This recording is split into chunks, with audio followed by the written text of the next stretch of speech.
নমস্কার, আমি অনাবি। আমার রন্ধনশালায় আপনাদের স্বাগত। আজকে বানিয়েছি মটর ডাল দিয়ে লাউ ডাল।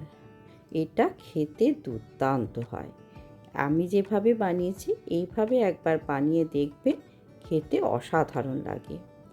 আর এই লাউ ডাল গরমকালে খাওয়া শরীরের পক্ষে খুবই উপকার। এতে শরীর ভীষণ ঠান্ডা থাকে। তাহলে চলুন আজ দেখে নিই এই সহজ রেসিপিটি লাউ ডাল। প্রথমে আমি 150 গ্রাম মতো মটর ডাল নিয়েছি। এবারে এটাকে খুব ভালোভাবে জল পাল্টে পাল্টে 2-3 বার জল পাল্টে পাল্টে এটাকে ধুয়ে নেব। তারপর আমি এটা কিছুটা জল দিয়ে 1 ঘন্টার জন্যে ভিজিয়ে রাখবো।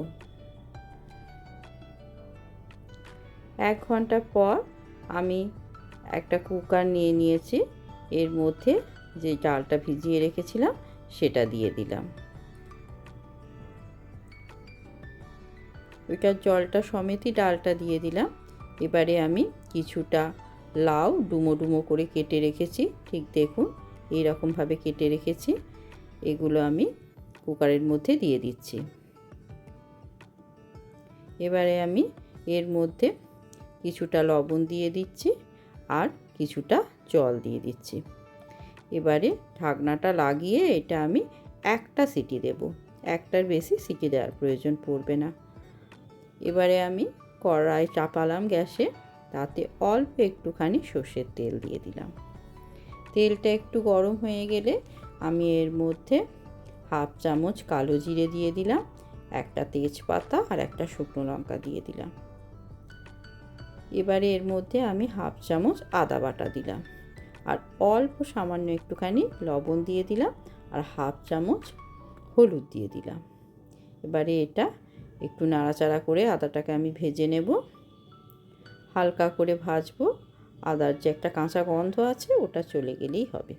এবার আমি যে ডালটা সিদ্ধ করে রেখেছি সেই ডালটা আমি এর মধ্যে দিয়ে দিচ্ছি। এবার একটু নাড়াচাড়া করে দিচ্ছি।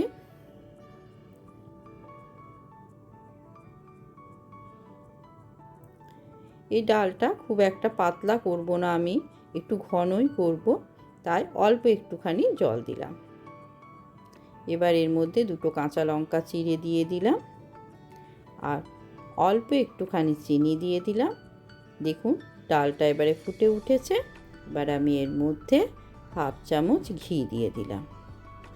ঘি দিয়ে এটা আমি একটুখানি নাড়াচাড়া করে দিচ্ছি। বাস, লাউ ডাল আমার কমপ্লিট। এবারে গ্যাসটা অফ করে এটা আমি 5 মিনিট রেখে দেব। 5 মিনিট পর ডালটা আমি গরম গরম পরিবেশন করব। এটা ভাতের সঙ্গে খেতে দুর্দান্ত লাগে। আমি যেভাবে ডালটা বানালাম এভাবে আপনারা যদি ডালটা বানান, আমি কথা দিচ্ছি এই ডালটা আপনাদের বারবার খেতে ইচ্ছা করবে।